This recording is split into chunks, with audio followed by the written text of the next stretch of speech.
you're fine without me using the mic? Yes, I Okay. do appreciate you. Okay. There you go. Okay. Thank you all. So first and foremost, I'm a parent. I have an 18-year-old son with autism. I live in West LA, so I'm part of the West Side Regional Center catchment area. I also am the Government Relations Co-Chair of the Autism Society of Los Angeles, and I serve on the Board of Disability Rights California. Autism Society of LA, in case any of you don't know this, is a parent consumer-run organization, part of a national network of autism societies. We've been around for about 40 or 50 years, and we do only local work, unlike Autism Speaks that does funding for research. What we do is really local programming here in the Los Angeles and Southern California area. We've trained over 4,000 police officers on what autism is.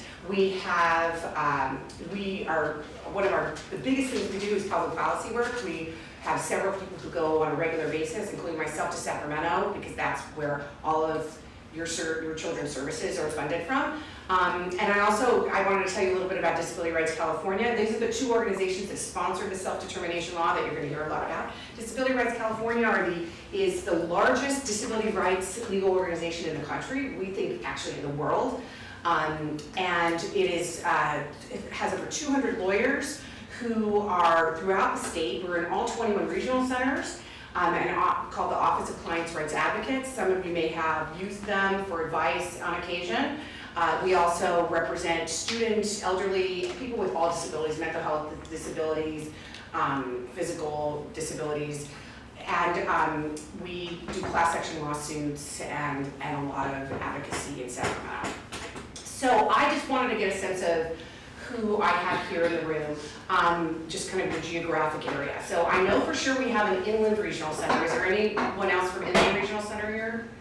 How about people from North LA Regional Center?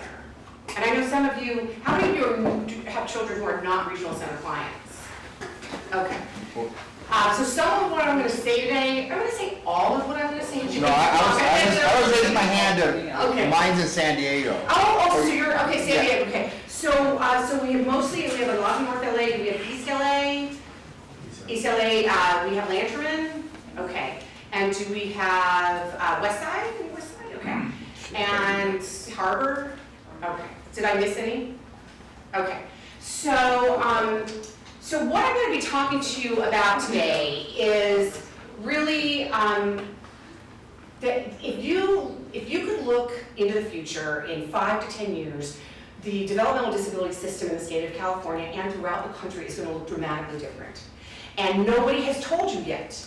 And I keep begging the state of California, the Department of Developmental Services, to get information out to parents and to consumers to tell them how things are changing, and they have yet to do that. So I have taken it upon myself as a full-time volunteer, my husband calls me a professional volunteer, to go out into the community and tell people so that we start getting ready. And so the presentation I'm doing for you today is the second time I've done it. I mostly give presentations on just the self-determination law, but yesterday in Pasadena and today here, I'm doing a presentation that talks about all the ways that things are changing in our community because of changes in public policy. Now, I know some of you maybe don't think public policy is important, but public policy is incredibly important. The reason it's important is because it gave your children a right to an education. If your kids were born 50 years ago, 40 years ago, even 30 years ago, your kids would be sitting at home or institutionalized because there were no special education classrooms until the IDEA law, the Individuals with Disabilities Education Act, which is what it's called now. Back then it was called Education for All Children, Handicapped Children Act. Yes? I just one thing, I you speak a little slower. Oh, okay. I have so much to cover that I intend to talk really fast. That's so. Okay. So if your children were born more than 30 years ago, they would be sitting at home with you, or they would be living in institutions. And so it was public policy. It was actually a group of parents like you who went to Washington, D.C. and said, this is ridiculous. We need to give these kids an education. They have a right to it. And that's where the law came about. It's the same thing with regional centers. The regional centers were created because just about 50 years ago next year, the Lanterman Act was passed. Lanterman was is named after a man named Frank Lanterman, who was a Republican senator from the Pasadena area. And Senator Lanterman had, he had no kids of his own, but he had an incredible sympathy and empathy for individuals with developmental disabilities who were living in institutions in horrible conditions.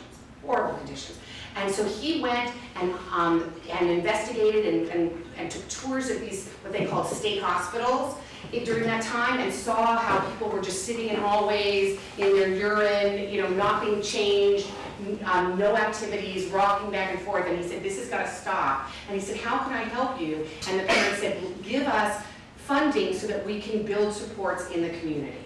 So the Lanterman Act was passed around the same time the federal government was saying, hey, we don't like these institutions either. The conditions are terrible. People shouldn't be segregated. And it's costing us more money than if people stayed at home.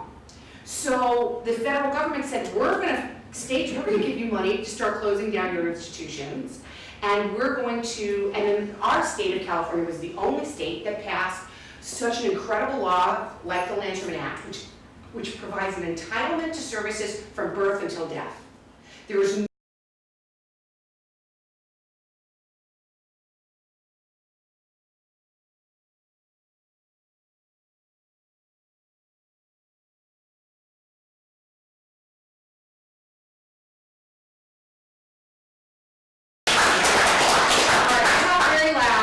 so you're fine without me using the microphone? Yes, I Okay. do appreciate you.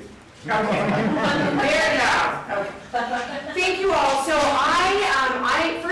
first and foremost, I'm a parent. I have an 18-year-old son with autism. I live in West LA, so I'm part of the West Side Regional Center catchment area. I also am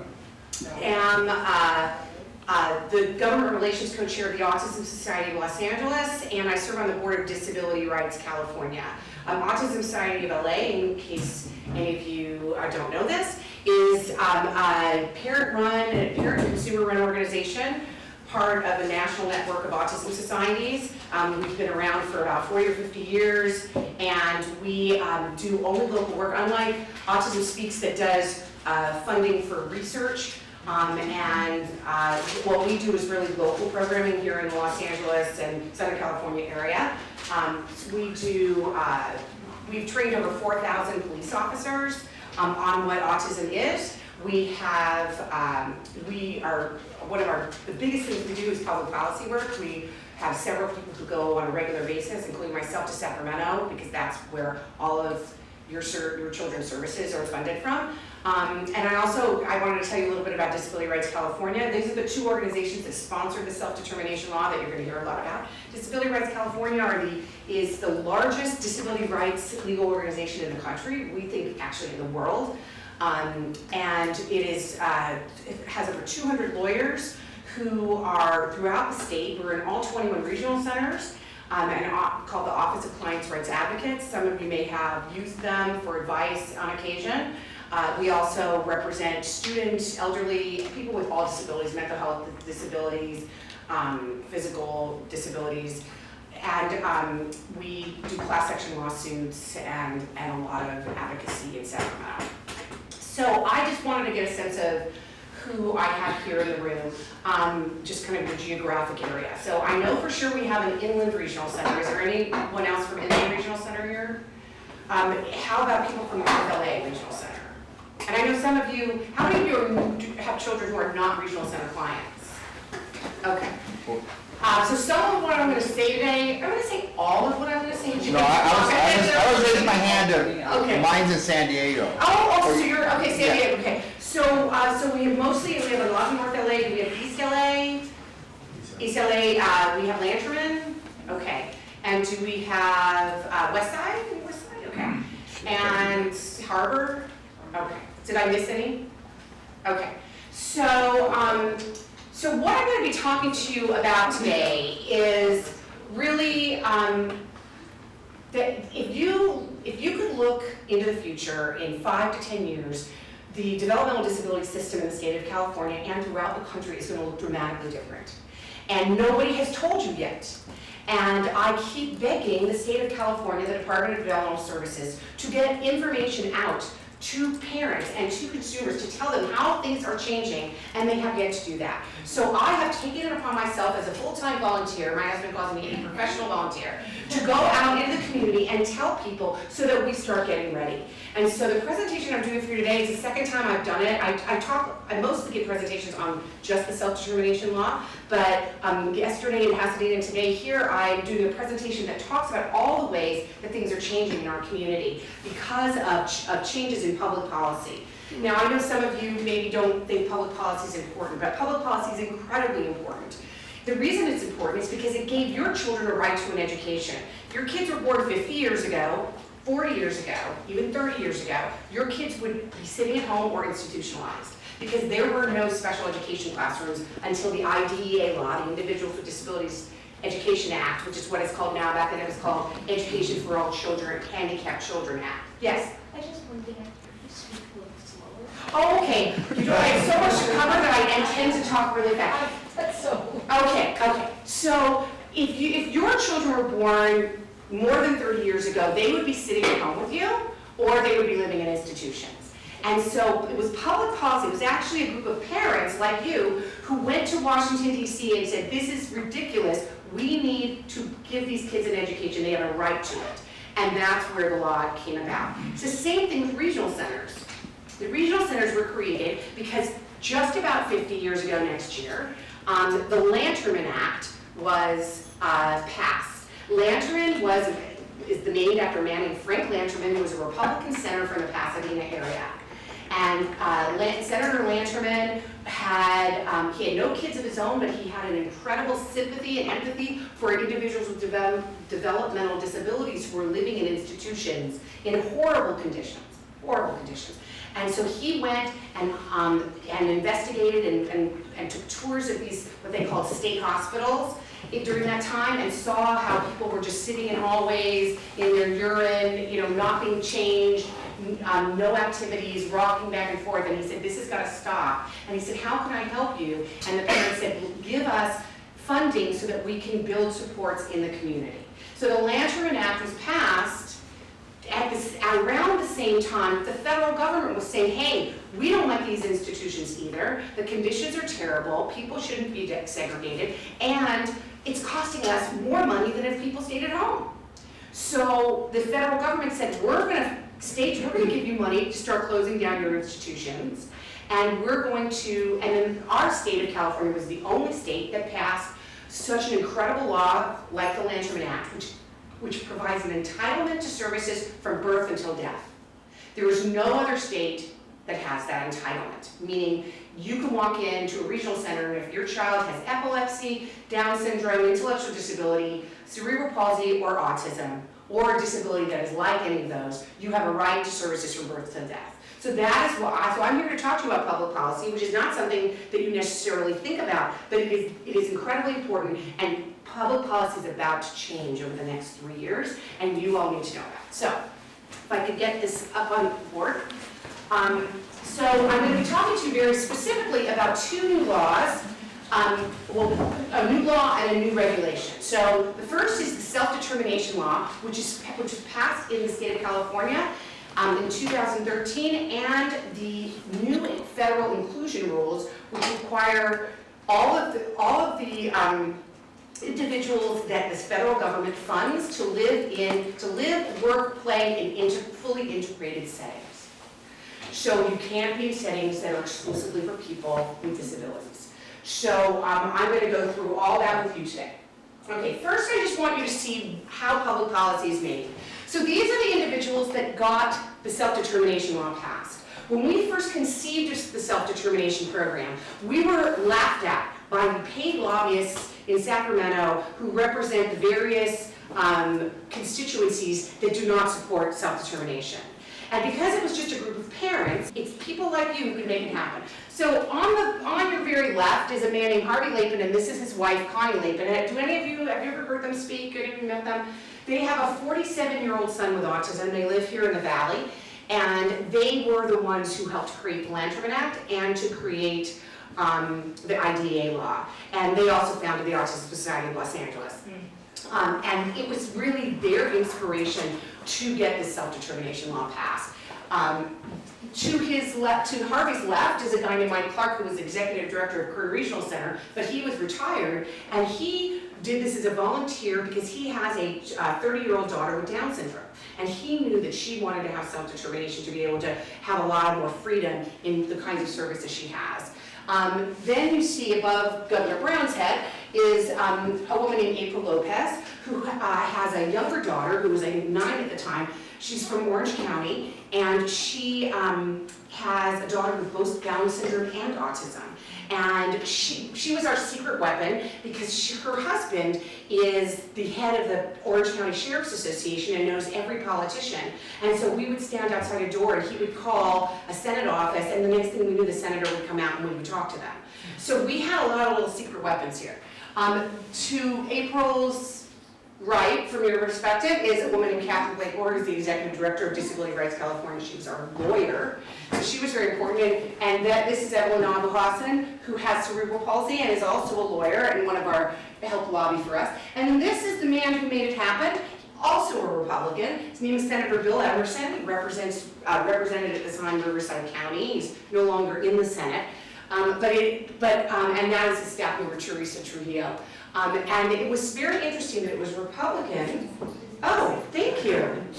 And how does this work? I have not, I feel like I'm so high-tech by being here. Okay, there it is. This is so fun. Where do you get these? I gotta buy one of these. Okay, so this is Senator Bill Emerson, who understood that freedom and choice is as much a Republican value as it is an American value, and it's certainly something that we want. And so to me it was interesting that Frank Lanterman, a Republican, created our system, and Bill Emerson, who interestingly knew Frank Lanterman and admired him very greatly, took it to the next level and really is going to change the system completely. Okay, so what is the self-determination program? So self-determination is, I'm going to talk about that first and then I'm going to talk about the federal changes. So self-determination is the opportunity for individuals with developmental disabilities who are part of the regional center system to be able to choose their own services and supports that help them meet their goals. This is very important because how many of you have, either when your son or daughter was very young or even today, go to your regional center and say, you know, my child needs independent living services or my child needs behavioral therapy or whatever, and they go, oh, they either say no, you can't have it, or they say yes, you can have it, but you can use this vendor. Here's the name of your vendor, and you go meet that vendor and you don't like them. So this takes it completely out of the regional center's choices, and it goes into your choices within a certain framework. You obviously can't buy a trip to Tahiti with your service dollars, but what you can do, by the way, is if you want to go to Disney World, it will pay for the aid to take you to Disney World. It will not pay your expenses to go in, but it will pay for you to be able to access those things that exist in the community. So it's a voluntary program. No one can force a consumer into self-determination or out of it. It's completely voluntary. And it gives you a budget, which I'll explain in a little bit. It is not new. It's actually, Inland Regional Center is the largest regional center in the state. So I think they get around 220 or something like that out of the 2,500. Westside Regional Center is the smallest regional center, or one of the smallest, I think it's the second smallest, so they're only getting 67. But the way that they're picking those, it's not like first come, first serve, or rank completely random. It is a lottery, but based on diversity factors. So it's going to be based on ethnicity, disability, geography, gender, and age. So they're not only going to be 18-year-old white boys with autism who live in Los Angeles County. They're just not going to be. They have to have, there's going to be, you know, if the particular regional center is 25% autism, you know, 10% cerebral palsy, then that's pretty much going to have to be close to what the initial thing is. I actually figured out where my son is 18, white, with autism. In our regional center, which only gets 67, there's going to be like four people of his category picked. So it's unlikely my son will get picked for the first 3 years. And so, and we just have to accept it and say it's okay, and we'll get it, he will get in eventually. So your name, so the way you get in to the lottery is that you have to go to your own regional center's official pre-enrollment session. Some regional centers have already had like informational meetings. That's not the same thing. You have to go to an official meeting where there's going to be a curriculum that everybody has to sit through. It's going to look very much like what I'm doing today, because I have to write it. But you're going to get a real sense of what the self-determination program is and what your responsibilities are in it. And then you're going to, if you're still interested, at the end of the meeting, you write down the consumer's name, the person who's the client of the regional center's name, and then those names are sent up to Sacramento. They already know they know what disability they have, their ethnicity and everything, because that's done through the intake process at regional centers. They will then put that into a computer and it'll spit out an order of, the top 20 people of these specific categories. Yes? Two quick questions. How do you find out when these meetings are, and do they already have them scheduled? So, I can tell you ours, Westside Regional Centers, we've been meeting for over a year, and I've intentionally not scheduled these meetings. And I did find out yesterday when I was speaking at Club 21 that that Kern has already set 3 dates. And in January and February, Kern Regional Center, and I said, how can you be setting your dates when the curriculum hasn't even been determined by DDS? So, and the reason why the curriculum hasn't been determined yet is because we don't know when the program's going to start. We don't know when this waiver application is going to get approved. So you just randomly call on. So here's the thing. Here's what we are making absolutely sure I'm on the statewide advisory committee, is that every single consumer needs to be told about these sessions. These sessions are going to be held all different times of the day, in many different languages, in different parts. If you're in Kern Regional Center, they have like 7 counties or something. They have many different counties. You could be driving 4 hours one way or the other for their regional center, catchment area. So they're going to have them in all different parts. Something like Westside Regional Center, which is very small, will probably have one up in Santa Monica, Malibu, maybe one down in Hawthorne, and the rest kind of in the middle. So it just depends on how big your catchment area is, but it's going to be at all different times and in the major languages of the population. Is there a demographic age range? It's, so what is the eligibility? It's anyone who is Lantern Act eligible. So generally it's going to be children over the age of 3 until death. The reason why kids just in the general early start program, which is the early intervention program, are not what's called Lantern Act eligible, which means they haven't necessarily been officially diagnosed with autism, but they have maybe a developmental delay. But there are babies who could do it. People with Down syndrome, that's clearly diagnosed at birth. Cerebral palsy, if you have a medical diagnosis of cerebral palsy, so there will be some. I think that there's going to be very few little ones, because the age range category is 0 through 18. So, I have a feeling that there's going to be virtually none in the Is there any year. grandfathering? No, grandfathering of the pilot participants. So anybody who is in the pilot program are automatically in the new program. And so those regional centers numbers have been increased to include them. So there's about 133 people left in the pilot, so it's 2,500 less than the 133 pilot participants. What did you say were in West Side? Here, I will show you. So I don't have inland, but I know it's the largest, it's like 220. But here are the LA County numbers that are, the numbers are based on the population when I wrote this, which was like 8 months ago. They might change, but ever so slightly, 1 or 2. So East LA is large. It's not that large of a regional center, but they have 26 pilot participants. So their number has been inflated by 26. Arbor's 98, Lantern 74, North LA, which is quite a large regional center, is 174. Sandgate, Pomona is 102, South Central is 107, and little old West Side 67. Okay.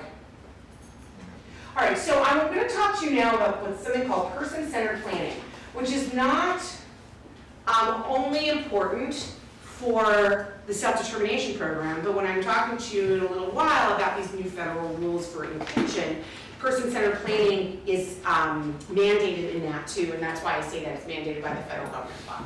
So person-centered planning is the core of what self-determination is. Because what it is, it's a process. It's not a meeting, it's not like an IPP meeting that you have. It's actually a process by which you figure out the individual's preferences, desires, dreams, and goals. And then look at the barriers to achieving those goals. And out of those comes a meeting. And that meeting, you could have several meetings, but you have what's called a planning session, where you're surrounding yourself with your circles of support. So it's usually family members, it's usually teachers or aides or case managers. It's people who are part of your life or people who you want to be part of your life to help you achieve your goals. And out of that comes often 6-month goals, 1-year goals, 5-year goals, 10-year goals, and the kinds of services and support you need to reach those goals. The key to person-centered planning is that the individual must be at the center of its plan and development. So that is something really hard for parents to hear, because that means that you do not get to make all the decisions for your son or daughter anymore. That even if they're 5 years old, you don't. It doesn't mean that they get to go to Disneyland every day of their life like my son would like to. But it does mean that if they have a certain aide that they don't like to work with, that comes out at that meeting, and that aide no longer works with that individual. We have seen person-centered plans that are absolutely revelatory for the family members. Like, I never knew that. I can give you an example. Sally Burton-Hoyle is a master of person-centered planning. If any of you were at last year's self-determination conference, she was one of our keynote speakers, and she will be at a conference we're having in February. Sally tells the story of a person-centered plan she was doing for a man with severe autism who was nonverbal and had a very difficult time communicating. So people would walk in and think, you know what, he can't possibly express his preferences or his dreams or goals. And the mother or father, the parents invited the people to come to the meeting and included one of his aides or somebody who works with him. And at the very beginning of the meeting, Sally, who was leading it, said, she was the facilitator, she says to the man, is there anybody here who you don't want to be here? And he started getting a little agitated. She goes, tell me, if there's anybody here you don't want to be here, it's okay. He stood up, he walked over to the man, to one of the people in the room, and he sat down and peed on him. Oh, wow. That was communication. Behavior is communication, and that man was asked to leave. So, we need to know that if somebody is having a meltdown in a certain program, there is something about that program that is not meeting their needs. Whether it's a specific aid, whether it's the way they're feeling there, the way they're being treated, particularly for those who are most impacted by their disability, we must listen to them and presume competence. I was doing a presentation to a group of parents, and there were 2 moms who had a daughter with cerebral palsy, epilepsy. I mean, she had a range of significant health challenges. And they said to me, well, this all sounds great, and we definitely want to do it because it would be much easier for us to use different kinds of vendors and different kinds of services, because she's in a hospital bed for much of the day or in a wheelchair, but she couldn't possibly express her preferences. And I said, well, how do you know whether she likes something? I said, oh, she smiles. I said, well, when does she smile? She said, well, when I walk in from work, she smiles at me. I said, okay. And then the other one said, well, yeah, like there's just one aide she loves. Whenever she walks in the door, she smiles at her. And I said, is there some people that walk in and she doesn't smile? She goes, yeah. And I said, well, there's a preference right there. So maybe they can't determine everything strategically in their future, but who of us can? All of us need support in something, right? I am challenged in math. And so luckily I have a husband who is very good at math, and he is my support system for balancing checkbooks and figuring out how much to pay people. And so we all have supports. And so this is real self-determination is about presuming that everybody has the right, the civil right, to make choices in their own lives and to treat people with disabilities the same as people without disabilities. So how does this planning process work? Well, you are offered the opportunity to purchase the services of what's called an independent facilitator with the money that you get for self-determination. These independent facilitators are required by the state law to have very minimal amounts of training at this point. It might actually be more significant over the course of time, but right now they're simply training some of the basic elements of the law and the principles of self-determination. I can tell you that before the self-determination law was passed, there were 5 people in the state of California who could really do facilitation. And with 2,500 coming down the pike, we knew we needed to get more people. And so the Autism Society of LA did an intensive training program that some of you were part of, and we certified over 100 people statewide to become independent facilitators. The State Council on Developmental Disabilities here in LA County did an all-day training, and they didn't certify, but they did train 200 people on independent facilitation. So we have, at least in Southern California, a pretty good network of people who can get started on day one. But I think we're gonna need a lot more. Most of the people, by the way, who took our training were parents. And because how many of you have found out some of the greatest things for your kid from other parents? I can tell you almost everything good I have done for my son, I found out from other parents. So we might as well pay some of these people to do it. Okay, next. All right, so what can you do with your self-determination dollars? So services through self-determination are really wide-ranging, much more than traditional services. Regional centers are restricted in many different ways by the kind of funding. One of the prior restrictions is the state legislature has said you can't fund things like summer camp and social recreational programs. But some regional centers have imposed self-restrictions. They have said things like, well, we only want to fund this kind of behavioral therapy, or we don't believe in funding people to go to conferences. So they have put their own restrictions, and then in addition to that, they have restricted who they will vendor. So for example, North LA Regional Center pretty much only vendors behavioral agencies that practice applied behavioral analysis, ABA. They will not fund anything like floor time or RDI or any of the other kinds of behavioral therapy. And so that's the restriction they impose on themselves. All those restrictions are gone with self-determination. They don't exist. The most important thing about self-determination is that services need not be vendored. Vendored is the term that the regional centers use to say they have a contract with a particular agency to provide those services. And they think that's a big deal because they vetted those agencies and they provide oversight. How many of you ever used a vendor that sucked? I'm saying almost all of you. So in the current system, you have a service providers who have been vetted by their regional center, provided oversight, have to write reports, and they still suck. So that's like when people say, who's providing the oversight? I'm like, it's just democracy. It's democracy and capitalism. It's a matter of if you don't like it, you make your choice by walking to another agency. And so we will be providing the oversight, consumers who express their preferences and the families who support them. The other thing that's really important is that these providers are working for the consumers. So so one of the things is that a lot of agencies that support people with disabilities right now can't stand working with the certain regional centers that require them to jump through hoops all the time, and they have all these really cool ideas, and the regional centers will not fund them to do it. You go to an agency, you negotiate a contract, or you may not even use an agency. You may use your next door neighbor. You may use the teacher at the school. You may use somebody who's a professional in the field that you want to go into. So consumers can sit and say, what are my dreams and goals and how do we reach them? So a really good example that Sally Burton-Hoyle uses is that she was doing a person-centered plan for a young man who was obsessed with cars and wanted to be a car mechanic.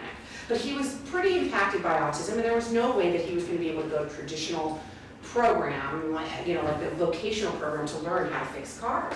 But every day he would walk down the street and go to the corner and watch the people fixing cars at the local car mechanics.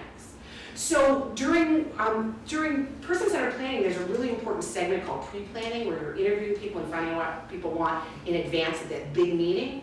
And Sally found out that this guy used to walk down the street. And so she walked over to the owner of the mechanic's place and said, how would you like to be part of this man's life who you see standing at the corner watching you every day? And how would you like to mentor him or provide an apprenticeship? And we could even pay you a little bit to help so that you can, for the extra time that you're giving to show him how to do this. And he said, okay, I'll do it. He showed up at his person-centered plan, and the guy, it was part of his life, and the guy now has a job there. So these are the kind of out-of-box thinking that you can do with self-determination dollars. Self-determination is not for people who want everything to keep going the way it's been going. If you have unique needs, if you want to do something very exciting in your life, which I'm hoping everybody does, this is about living your dreams and goals like people without disabilities. And you're going to hear me say that a lot. Because what's happening in the next 5 years is that people with disabilities are seeking to live lives as if they don't have a disability. and get the supports and services they need to be able to live their dreams. The one thing that I'm going to tell you is really important is that you still cannot choose a service that can be paid for by another government agency or non-government agency. So many of you have never heard the term generic service, but you've probably had to live it. So for those of you who've ever had behavioral therapy for your son or daughter or yourself, behavioral therapy had always been traditionally paid for by regional centers. And now they need to be first paid for by private health insurance. That will not change. You can't use self-determination dollars to pay for behavioral therapy if your insurance company will pay for it. Same thing goes with personal attendant hours. So if you're an adult who needs care during the course of the day, you can get from your regional center something called personal attendant hours. But before you get those hours, you have to use something called in-home supportive services, or IHSS. Do any of you have IHSS for your son or daughter? I get a lot of hours for my son because he needs 24/7 supports. And so, but you have to exhaust IHSS first, and then you can use your self-determination dollars for that. So all those, same thing with school tuition. If there are Pell grants or other grants that you get to go to college, you have to go for those first. If those are turned down, then you could use self-determination dollars. So you really have to show Department of Rehabilitation, all those types of things that exist for traditional consumers still go into effect. And self-determination will provide that list of. Yes, your service coordinator will talk to you about those generic What can and resources. cannot. Yes, So that- exactly. One of the training materials that we've been working on statewide is a list of those generic resources. But generic resources to me should be expanded even farther than what the regional centers think. People don't realize that the YMCA offers a tiered membership approach. If you're an adult with a developmental disability on SSI without a job, you can have free membership with YMCA and many other things in our community. You are eligible for discounts and free opportunities. Well, most of the community is not aware of all the generic services that are available to them, so if it was made available to them, I'm sure that more and more parents and individuals would utilize those services. So- I agree completely. And one of the key things is that these individuals need to get on Medi-Cal because a lot of these services are available only if you're on Medi-Cal. And which means you have to show that you don't have income. And obviously it's better to have income than to go on Medi-Cal. So let me make it clear that I'm very supportive of people working and not going on SSI and not getting public benefits because you will always make more money if you work because SSI is like $600 a month. All right. So, individual budget. So you are given an amount of money to spend on self-determination. The individual budget is the amount of funding available to you to purchase your services. How do they figure that out? The reason why it's this way, I'm going to preface it, some people will moan about this, is because to get this law passed, we had to show that you would not be spending any more on a self-determination participant than you were if they were a traditional client. The law had to be what's called cost neutral. And that's how come your budget starts out as your last 12 months of your expenditures. Not authorized, but expenditures. So if your child, if you have an IPP for your child, your individual program plan, which is your annual meeting with the regional center service coordinator, and at that they say, okay, we're going to provide you some independent living services, some personal attendant hours, some respite, this and that, and this and that. And that totals, let's say, $10,000 of services for that year. But you went on vacation, you got sick, you didn't really like this one agency, and you never really contacted another, and you only used $5,000 of that, your budget is $5,000. Your budget is not $10,000. Which means that if you have been authorized services, and there is no legitimate reason for you not to be using those, you should be using those services. If there is a reason why, like you don't like the agency and they're not providing you with an alternative agency, keep records of that. Keep records of, you call your regional center and you say, we tried ABC agency, it was not a good fit for my son, I want a different agency. And if they say there was no other agency, you get that in writing. And that will help you change your budget if you go into self-determination. Because this amount can be changed. It can be changed up or down. So, for example, your budget can be changed if you had very significant behavior. My son had very significant behaviors when he was young. He had aggression, he had self-injurious behavior. Now he doesn't. And so his needs are significantly less. So if he were in self-determination, his budget would be much lower now than it was when he was 9. But it also could be changed going upwards, where if you exit the school system, you graduate, or you get your certificate of completion, your budget's gonna go up higher if you now are an adult who's not in school all day, who needs services and supports to live in the community. So that budget can be changed, first of all, by a change in circumstances, which is a much more obvious thing, because that change would have happened regardless of whether they were in self-determination or the traditional system. If a person gets sick, has more health needs, has to quit a job, whatever it is, that change would exist regardless. The harder one to talk about is that there were prior needs that were unaddressed, unmet needs we call them. So I talk to parents all the time, and some of them say, you know, my son doesn't get any services from the regional center because everything they offer is not appropriate for him. And so if that's the case, you can make the case that there are unaddressed needs, there are unmet needs. And that is where I'm going to anticipate a bit of litigation, where we're going to have to define what unmet needs are. And I encourage all of you that if you, the way it's going to work is you're going to go to your IPP and decide your annual budget based on your person-centered plan. The first thing that happens, by the way, is your person-centered plan, where you're talking about dreams and goals. And what comes out of that plan is a set of potential services and supports in the community. Then you actually build a budget out of those services and supports. And you say, okay, my son really, this particular individual wants to learn to work a computer, but he has cerebral palsy, and so he needs some modifications, and therefore we want to buy a specialized computer. We want to buy a person who can train him on the computer to use it if he has physical disability, and we want an apprenticeship. We have all these things. There's this woman, I'm going to talk to you a little bit later about this conference we're having in February. We're going to be doing a person-centered plan in front of the audience for this amazing young woman who who's pretty significantly impacted by cerebral palsy. And she is a graphic designer and cannot use her hands. And she does the most amazing, beautiful graphic design, and she uses her nose on a computer screen. And she's going to flip you out. You must come to our conference just to witness at least this one part.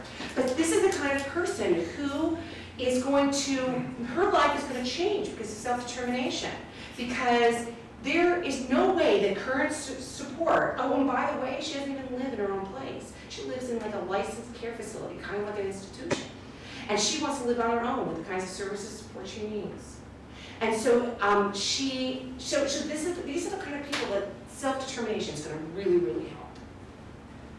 The other thing that you should know, which is critical, is that your individual budget can pay for your independent facilitator, and I'll talk to you in a moment about your financial management services, but we do not increase your budget for them.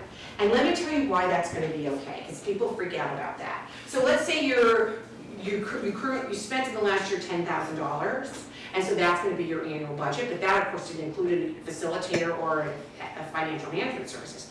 However, what it did include is all this overhead that your agencies that you hired use. So I can tell you that my son gets independent living services from an agency that has an office space, that has supervisors, that has office managers, that has phones, electricity, and all this stuff. But I may decide I don't really want to use this agency. I know this amazing young woman who worked at my son's school years ago, and I want her to do independent living services for my son. And I'm just going to pay her a flat rate of $25 an hour. Independent living services, if you were using it in a traditional system, that's more like $40. I don't know exactly what the rate is, but something like $40 an hour, because there has to be overhead. And the people who come into your home are probably getting more like $14 or $15 an hour. It's the same thing with supported living. Supported living is a service that an individual, an adult can get to live in their own home, their own apartment, and have 24/7 support. Somebody who helps bathe them if they need it, somebody who helps, if they have a physical disability, moves them in and out of their bed, if they have safety issues, make sure they're safe in the community, provided by an agency. The average rate that they receive is very, very low. And then they have to lock off all their administrative fees, and then they have, to have, they're paying their provider like, $10 an hour, $12 an hour. So you're not getting exactly the cream of the crop if you're having to pay minimum wage. With supported living, you can hire an individual that you know, pay them more, and they can be your own employee. You can be, as in self-determination, you can be an employer. and you can actually have people who work for you and that are paid through self-determination. And therefore you'll see that other people will figure out the taxes and all that stuff, so you don't have to worry about that. But you are their employer, so you can pay them much more per hour because you're not having to pay all that overhead. Did you have a question? You answered it in the middle of the sentence. Okay. I just want to clarify, because I was going to say, Yeah.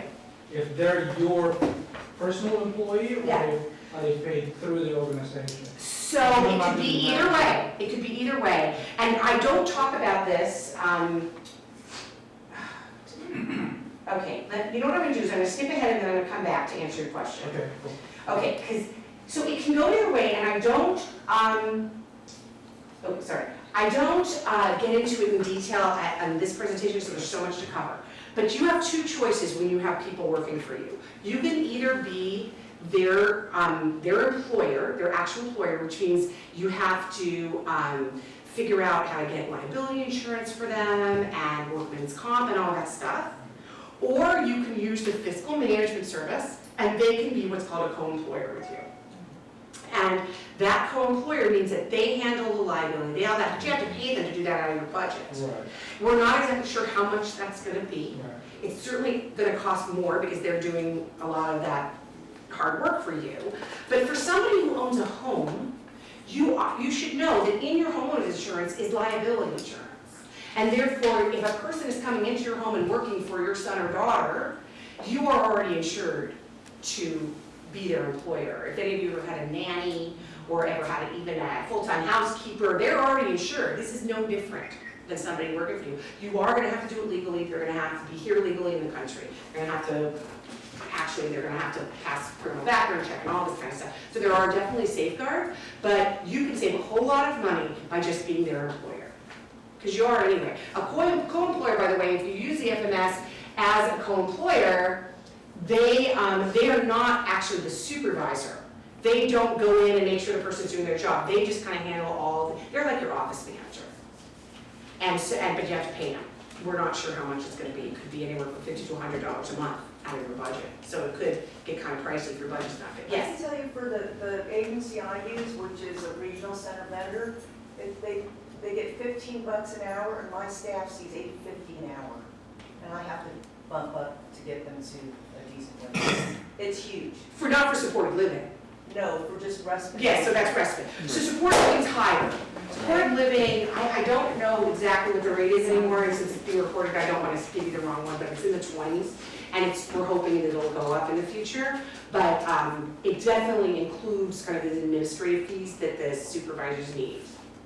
Was there another question back there? Yes. Yeah, the individual who you hire that comes into your home, do they need to be vetted in some way or held They have to have a accountable? criminal background check, absolutely, And- through the Department of Justice system, and that's going to be made very, very clear. And then their sort of legal right to work in the country is going to be vetted by the Fiscal Management Service, whether you're a co-employer or not, they will be doing that. And then obviously they're going to be vetted by their employer, which is the individual with disabilities or their family. But the regional center cannot sit there and go, I don't really like the fact that you want to hire this person. I mean, I don't even know who they are. They don't have a right to say that. Because it's just like, if you don't like your doctor, you find a new doctor. If you don't like your person's babysitter, your son's babysitter when they were little, you've got a new babysitter. It's no different now. You get to choose who it is that works best for you. Did you have a question? Oh, yes. So on the budget, like you have it, like kind of like what she's saying, we've been paying for things personally because we don't want to use the vendor as a regional center, and Right. we found people that work, right? Mhm. So let's go with that. Right. So basically, we have very little budget, even though we're doing it out of our own pocket. Okay. So do you just? And lock in at that? so you're not getting respite or anything? No, he's like 20, he's 22. My son's 18 and he gets respite, or you get, or personal attendant hours. Yeah, we have nothing. Okay, so you need to go ask them. Yeah. Yeah. If any of you guys are paying for anything out of pocket, you need to go ask and they're out of the school system, you need to go ask your regional center how they can pay for it. And if they say, we don't fund those kinds of things, then you want that in writing. Okay. Because I can tell you if the person is driving them around, caring for them when you're not there, being there at night or whatever, 100% regional centers pay for that kind of thing. No, and so they've said, this is our vendor, this is who you have to use for this service, and we're saying, yeah, but we're using this and it's working and it's being very successful, and they're saying, sorry, this is our vendor, blah, blah, blah, and so I'm like, forget it. I want Okay, to so work. you need to talk to your service coordinator and tell them we need to figure this out because we're putting out too much money on our own. The way I work around that is that I do go through the agencies with the regional center, Mhm. but I give them the provider. Now, that provider has to be their employer, their employee, and that provider has to go through all the testing that they require. But then, they then become their employee, and they still get paid through, in my case, 24-hour home care, but I gave them that employee. And They, that's no, the way it works in sometimes they most give it to me, regional but I centers. give it to them. So if you have a specific provider, that person a caregiver, that caregiver becomes an employer of the respite agency. If they say you have to use this respite agency and they hire the person and you don't get to choose, that's actually not generally the way it works. Or which regional center are you? We're actually like San Andreas, so we're up north. Oh my God, okay. So we've driven, yeah. I can promise you San Andreas does it this way, the way that Emily explained it. Really? Yeah, I can promise you it does. But we can talk afterwards because I know some people up there and I can, actually San Andreas is, I'm speaking at San Andreas' self-determination committee this week, Really? this coming week. So not in person, by phone because they don't pay for anything, but whatever. So I have a question. So if I hire a provider to provide a service for my child or my young adult, and my insurance might cover part of it, does the other part get covered by, would you send that into regional center and they reimburse you for the difference, or? You mean through self-determination, or you send it into your fiscal manager? So let me just go quickly. So the fiscal manager, you will no longer be dealing with the regional center once your budget is established. Once there's an agreed upon budget, you don't talk to your regional center for another year. In fact, people in the pilot program, their IEPs last like 20 minutes and they're over the phone. They don't even meet in person anymore because it's been going so well. So you are required to use a fiscal manager and the money to pay them comes out of your annual budget. They are the only thing that's vendor. The only agencies that have to have a contract with the regional centers through self-determination are the fiscal managers because they are handling the money. You never touch the money. You never get to see the money in self-determination. You hand over, after your person-centered plan, you create a budget and then you hand that budget on a month, you hand a year's budget but broken out by month. So it may be, okay, in the summer it's a little bit more because they're out of school, or maybe in December they're going on a trip and so they want to take their attendant with them on their vacation, and so that's 24 hours. So you kind of map it out. It can change, it can absolutely change, not on the money overall can't change, but you can sit and move things around month by month. The FMS is actually really good at providing a monthly accounting of spending so that if you owe, they call up and say, listen, in August you said you spent $2,000, but you spent $3,000, where are you gonna cut that $1,000 from in the rest of the year? And if there's a big crisis, they can help you, you need to go back to your regional center and ask for an increase in your budget. They also can be used as an employer for individual support staff, and they advise you on the hiring. So they're the ones, so the way it works, anybody who has an individualized contact with the participant of self-determination must get a criminal background check. The results of that criminal background check are sent to Department of Developmental Services in Sacramento, DDS.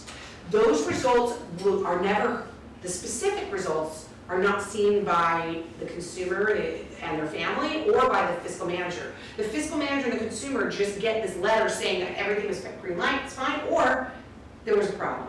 They don't tell you what the problem is, but there was a problem. So the problem can be twofold. It can be something really bad, murder, rape, child molestation, all those kinds of things. They will send you a letter saying there is no way this person can work in the field at all.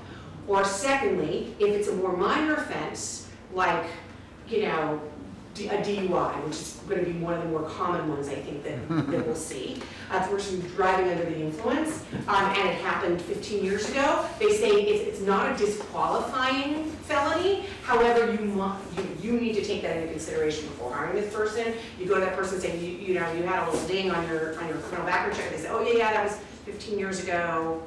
I was stupid. I was in college. It'll never happen again. So, so it's very important, in my opinion, to protect people. Okay, so let me go back to